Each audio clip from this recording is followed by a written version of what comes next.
بقى هاخدكم جوله في التسريحه بتاعتي. كتير قوي من الكومنتس يا عبير اعملي جوله في غرفتك، يا عبير اعملي جوله في تسريحتك، فانا قررت ان انا اجزأ لكم كده الاوضه بتاعتي. والنهارده اول فيديو في السلسله دي وهوريكم فيها جوله في تسريحتي. هوريكم مشتريات جديده جبتها الفتره اللي فاتت، وهعرفكم الاسعار بتاعت كل حاجه بشكل سريع وبشكل مفصل اكتر كمان للمنتجات اللي موجوده عندي. فيلا بينا. بس هبدا باي حاجه تيجي قدامي. اول حاجه بقى مسكتها وهو البوكس ده. البوكس ده بقى يا جماعه عباره عن ايه؟ البوكس ده عباره عن كل المنكرات اللي كنت بجيبها الفتره اللي فاتت لما ضوافري كانت طويله، فحاليا ضوافري يعني باظت خالص وباكلها كمان، فالموضوع صعب قوي. اول حاجه دول جليتر عادي جدا من المكتبه، وكل واحد فيهم كان تقريبا سعره 5 أو 10 جنيه، ده لو مغليش يعني لحد دلوقتي. بعد كده بقى كل الدرجات دي اوريدي كانت عندي من بدري، بس كان في شويه حاجات جبتها جديده زي الدرجه دي ما استخدمتهاش خالص، وزي الدرجه الزرقاء قوي دي. انا كده عندي ازرق يا جماعه، بس كنت بحب دايما يعني اكتر او اجيب من نفس الحاجه اللي بحبها كتير لدرجه ان انا بزهق منه من قبل ما استخدمه اصلا. ودرجه برضو الاحمر دي. فده بالنسبه لي البوكس بتاع المنكرات. طبعا في الوان كتير قوي. بحطه بقى فين؟ بحطه في وحده الادراج هنا، اعتقد ان انا بحطه هنا. بصوا يا جماعه الدرج ده المفروض ان هو محطوط فيه المناكير، ومحطوط فيه برضو هنا شويه منكرات برضو، وده مزيل للمناكير، ومحطوط فيه برضو الجلو بتاع الضوافر، ومزيل المناكير اللي قرب يخلص بقاله سنه فاكره. وحاطه فيه بقى شويه بيوتي بلندر اللي هو زياده عندي مش بستخدمها، ودي اللي بتمسح الميك اب برضو، وفي فيتامين سي وحاجات من دي. فانا بالنسبه لي الدرج ده سايباه للمنتجات دي بس. ايه تاني حاجه بقى معانا وهو العلبه دي. العلبه دي فيها يا جماعه الفرش بتاعه استخدامي، يعتبر مش هقول لكم اليومي لان انا مش بحتاج ان انا استخدم فرش يوميا، بس بمعنى اصح يعني اللي هقدر او اللي هحتاجها استخدمها عموما لما عاوز استخدم فرش هستخدم دول. طيب اول حاجه هنبدا بيها وهي الفرشه دي. هي طلع لها كده خرم وزوم من النص بس مش مشكله. هي دي بقى اللي بوزع بيها المفروض البلاشر او مثلا بوزع بيها الفاونديشن لو استخدمت. تمام. الفرشه دي كنت لسه جايباها جديد، هي لسه اهي باينه عليها. الدرجه بتاعتها 90، وبصراحه الفرشه بتاعتها ناعمه جدا. بستخدمها يا جماعه في ايه؟ بستخدمها في هوريكم دلوقتي. بستخدمها في البلاشر ده بتاع مايت سينما، هوريه لكم عشان في ناس كتير قوي برضو اتكلمت عنه الفتره اللي فاتت. بصوا انا هحط بامب صغيره جدا، شايفين دي على الوش هتبقى تقيله جدا، يعني انتي ممكن تحطي يعني ربع الكميه دي. الدرجه بتاعتها حلوه قوي، لما تحطي منها كميه بسيطه الدرجه بتاعتها بتبقى حلوه قوي. وده كان سعره 50 جنيه. انتوا متخيلين الكميه دي هتقعد معايا قد ايه؟ لما انا نقطه وزعتها على ايدي كده الدرجه دي كانت 205. طبعا هم مؤخرا بيتكلموا اكتر حاجه عن درجه 203، بس درجه 205 برضو يعني ظريفه. فبستخدم معاها الفرش اللي هي بتبقى من النوع ده عشان خاطر هي بتدمجها بشكل احلى واسرع بكتير جدا من الفرش التانية. نيجي بعد كده بقى وهي الفرشه دي. الفرشه دي اللي هي بحط بيها الهايلايت او بحط بيها اي حاجه فوق العين عشان هي صغنونه كده، وبتخش بقى ايه في الخطوط وبتظبط الدنيا. نيجي بقى للفرشتين دول برضو لسه جايباهم جداد. دي اللي بسرح بيها الحواجب، دي شبه واحده عند صاحبتي بدون ذكر اسماء ساره. ودي السن بتاع الحواجب برضو ممكن تستخدم في ايلاينر عادي جدا يعني، بس ليها استخدامات كتير. انا جبتها بصراحه عشان فرشه الحواجب. ودي نفس الفكره اشتريتها برضو جديده عشان الايلاينر الجل. دول بقى يا جماعه كلهم فرش دمج، انا حطاهم هنا احتياطي بقى عشان خاطر لو هستخدم كذا لون تبقى عندي كذا اوبشن تاني. في ايه تاني؟ الفرشه دي اللي بوزع بيها برضو الفاونديشن، ودي كانت من نيكد وبجد حلوه جدا. وفي واحده تانية برضو دي بحبها جدا برضو للبلاشر، ناعمه قوي قوي. دايما وانا بشتري الفرشه لازم احسها من فوق، لو ناعمه بتبقى لطيفه على البشره. في حاجات تانية بتبقى خشنه فبتروح مخططه على البشره. ودي بتاعه الهايلايت دي بقى وحشه جدا. دي يا جماعه الشعر بتاعها خشن شويه، فمن ساعه ما جبتها استخدمتها استخدام خفيف خالص وما حبيتش استخدمها تاني.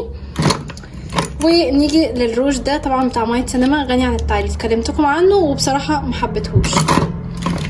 وده الكونسيلر بتاع تقريبا انا مش عارفه اسمه ايه، بس هو ده يعني مش براند، ده كنت جايباه من محل عادي جدا وما حبيتهوش برضو. دلوقتي بقى هتكلم معاكم عن الجل ده بشكل سريع قوي. ده يا جماعه الجل الكوري بتاع الرموش والحواجب. بصراحه انا مش هقولكم انا حسيت بفرق ان هو كثف لي، بس حسيت بفرق ان انا كانت رموشي بتتساقط جامد، خصوصا ان انا بستخدم ماسكارا كتير قوي. وهنا بقى هنيجي للركن بتاع الماسكارا. فالبتاعه دي فرقت معايا قوي ان انا لما بستخدم ماسكارا وكده بستخدمها من ضمن الروتين بتاع عنايتي بحواجبي ورموشي، وكانت بصراحه بتخلي رموشي ما تقعش. دلوقتي بقى هكلمكم عن العلبه دي.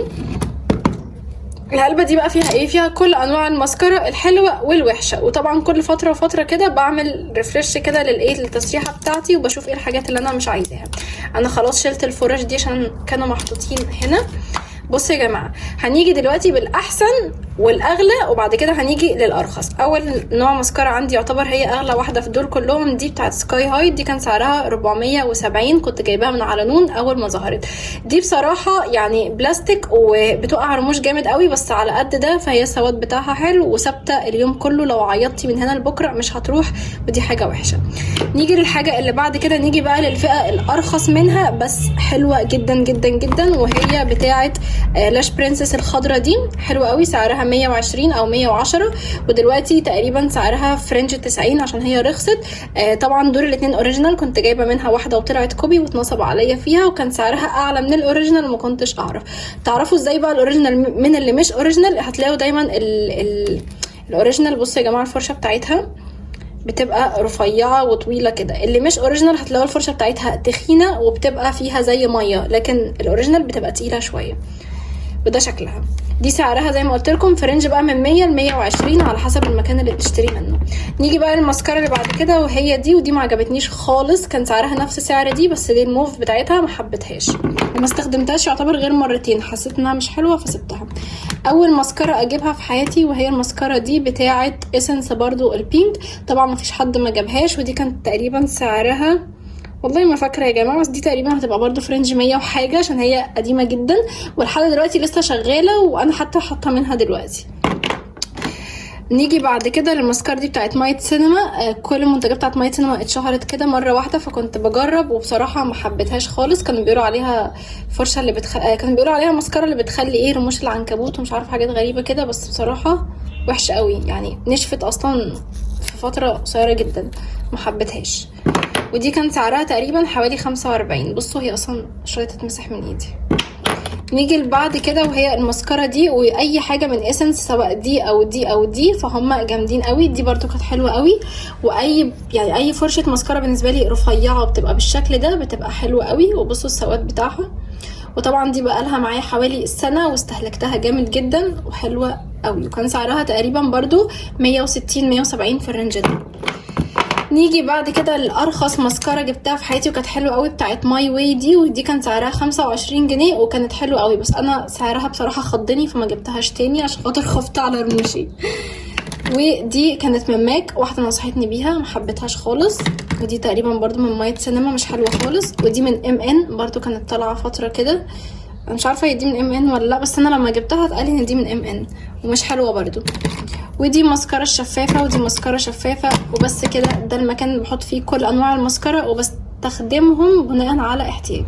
نيجي بقى يا جماعه دلوقتي للركن المحبب الى قلبي، الكورنر ده يا جماعه الكورنر اللي فيه السكين كير روتين بتاعي، اللي يعتبر بستخدمه شبه يوميا، وفي حاجات بستخدمها في اليوم اكتر من مره، يعني زي الفيتامين سي ده بستخدمه اول ما اصحى وبستخدمه بالليل كمان. بستخدمه ازاي؟ عن طريق ان انا باخد كذا قطره، يعني باخد مثلا حوالي 1 2 3 كده، وبعملهم على خدي وعلى قرتي، وبعمل معاهم ميكس من المرطب ايا يكن المرطب اللي بتستخدميه. بس انا كعبير بستخدم مؤخرا بانسينول، مش بخرج بيه يا جماعه، مش بحطه بنزل في الشمس، انا بستخدمه يعني بعمل ميكس بده، يا اما بنام يا اما ببقى عارفه ان انا قاعده في البيت، لكن ما ينفعش تستخدميه وانتي خارجه في الشمس. ده اول حاجه. تاني حاجه الهيالورونيك اسيد ده من لوريال. ده يا جماعه كنت جايباه ب 130 وكان عليه عرض، وده كنت جايباه ب 230 وكان برضو عليه عرض، كان من على نون. هو انا دلوقتي استخدمت يعتبر نصه، كل فتره بقول لكم الابديت. انا مش هقول لكم ان انا ملاحظه فرق شاسع في بشرتي، بس بالنسبه لي لما بستخدم عموما اي سيرم على بشرتي بحس بنضاره اكتر من الطبيعي. يعني انا لو في الطبيعي بحس ان بشرتي على طول مجهده، فاستخدامي الروتين بشره بيحسسني ان بشرتي احسن بشويه عن الطبيعي. وده الفازلين بتاع الشفايف برضو ممكن استخدمه بالليل برضو قبل النوم. ده الاوريجينال، طبعا انا مش بحب اللي مش اوريجينال. وفي واحد تاني برضو بستخدمه. نيجي بقى هنا للكورنر ده، طبعا مش محتاجه اتكلم عنه، يعني درجات روج عاديه جدا زي اي حد. الدرجه دي مش حلوه خالص يا جماعه، فاتحه قوي. وهنا في شويه تنتات كده برضو مش بستخدمها، والليب جلوس، وطبعا الليب بالم. وعايزه اقول لكم ان انا كان عندي ليب بالم يا جماعه ونسيته في ستاربكس وزعلانه جدا. دلوقتي بقى هكلمكم عن البرفيومز دي. دي الحاجات الصغيره اللي باخدها معايا في الشنطه، الاحجام دي هي اللي باخدها معايا في الشنطه، بجانب كمان الحجم ده برضو بحبها جدا. وبتاعه كوكو شانيل دي برضو حلوه قوي، باخدها معايا في الشنطه. دول كلهم بقى اسعارهم يا جماعه بتتراوح ما بين، يعني من اول ده كان سعره 15، وده كان سعره بصوا كل الحاجات دي طبعا، يعني في حاجات اصلا منهم بابا هو اللي بيجيبها. ده طبعا كان عود، ده غالي جدا جاي من السعوديه فمالناش دعوه بيه. ده مثلا كان ب35، دلوقتي غالي يا جماعه ولقيته ب85. انا مش متخيله فرق السعر. وده نفس الفكره، ده كنت جايباه ب45، اكيد دلوقتي هيبقى غالي. ده كان اخويا جايبهولي من المانيا، ودول كنت جايباهم، ده مش فاكره كنت جايباه تقريبا من محل عادي برضو، سعره في رينج 50. دي بقى الحاجات الصغننه اللي ممكن احطها معايا في الشنطه. ودول برضو البرفيومز اللي هو بستخدمهم مؤخرا. في ناس او في كومنت انا كنت شفته بنوته بتقولي ايه البرفيومز اللي بتستخدميها. انا بستخدم سي اللي هو لونه بينك ده، مش الشفاف يا جماعه، اللونه بينك. وكنت بستخدم ده برضو كان حلو قوي، اللي هو لونه مدي على اصفر شويه، يعني لونه زي لون الميه يا جماعه. بصوا لونه زي لون الميه، هو طبعا مش فاضل فيه غير حته صغنونه فمش هتبقى باينه. وده اللي لونه بينك. اللي لونه احمر ده مش حباه، يعني قوي، انتوا اصلا لو حسيتوه هتلاقوه مليان جدا، لكن ده قربت اخلصه. ودول بقى اللي برشهم عادي جدا بعد ما اخد شاور، يعني هما مش بيمسكوا في الهدوم. وده يا جماعه بجد بجد والله مش اوريجينال بس حلو جدا، يعني بصوا خلصناه ازاي انا وماما، بنستخدمه كتير قوي، ريحته حلوه وبحطه على الهدوم وبيثبت قوي. وده بتاع جادور برضو الاصفر، بحبه جدا هو، والبينك بتاعه اللي هو ده. دلوقتي بقى نيجي للدرجين دول. الدرج ده فيه كل الاقلام بتاعه تحديد الروج او تحديد العين والحاجات دي كلها، تحديد الشفايف. ايه تحديد الروج دي يا جماعه؟ هي دي. وطبعا في الفرشه بتاعه الحواجب دي، بس خلاص الحاجات دي ما بقتش استخدمها حاليا. والدرج الاخير برضو تقريبا هتلاقوا فيه نفس الفكره، اقلام تحديد وحاجات كده مش بستخدمها. طيب بالنسبه بقى للوحده دي كلها، هي بصراحه منظمه وحلوه قوي، انا ممكن اكون مش مستخدمها صح. هنا برضو في الكونسيلرات كلها اللي انا بحب استخدمها. الايجيرل فيت مي، وده كان مش ايلاينر بس مش حلو يعني. المهم يعني هم دول اللي انا بستخدمهم حاليا، بتاع فيت مي وبتاع الايجيرل. الاثنين حلوين قوي، وسعرهم يتراوح من 200 ل 250 على حسب بتشتري منين. وحده الادراج دي كلها بقى على بعضها انا كنت شارياها من قيمه سنه ونص، وكان سعرها 200 وحاجه، واكتشفت انها بتتباع ارخص من كده بكتير قوي. انا كنت جايباها من على نون، وبرده كان فيها عيب. انا بصراحه ما اشتكيتش وما كلمتهمش وما قلتلهمش حاجه، فمش يعني مش هلومهم. بصوا هتلاقوها مكسوره من هنا، كان فيها الديفو ده من اول ما جبتها، بس عادي يعني هي ادت معايا الغرض. هكلمكم عنها بقى، وهو السبراي ده. والسبراي ده يا جماعه اكتشاف رهيب جدا. هو ده بيرفيوم بتاع اللي هو بترشيه على الهدوم بتاعتك وكده، وطبعا مش بترشيه عليكي وانتي خارجه، انتي بترشيه على الهدوم بتاعتك بعد ما تغسليها كده وانتي بتحطيها في الدولاب بشكل عام. حلو قوي قوي قوي. وشكل التسريحه بقى من جوه، هي دي متقسمه كده ل 1 2 3 4 5 6 7 8 9 10 11 12 مربع. انا بصراحه شايفه ان اللي جوه ده ملوش لازمه، لان هو بيبقى صعب شويه في ان انا استخدمه، فانا بستخدم اول 8 من قدام.